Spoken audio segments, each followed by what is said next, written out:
Here we go.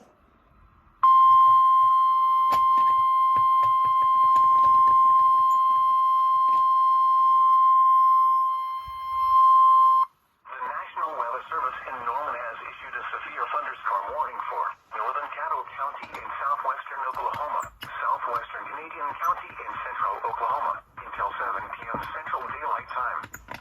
At 6:20 p.m. Central Daylight Time, a severe thunderstorm was located over Albert, moving northeast at 15 miles an hour.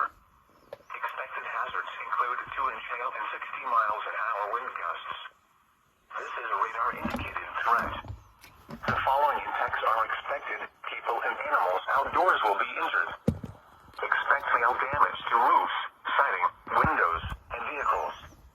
Expect wind damage to roofs, siding, and trees.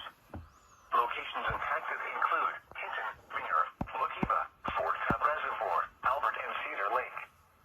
For your protection, move to an interior room on the lowest floor of a building. The storm is producing large hail. Seek shelter now inside a sturdy structure and stay away from windows.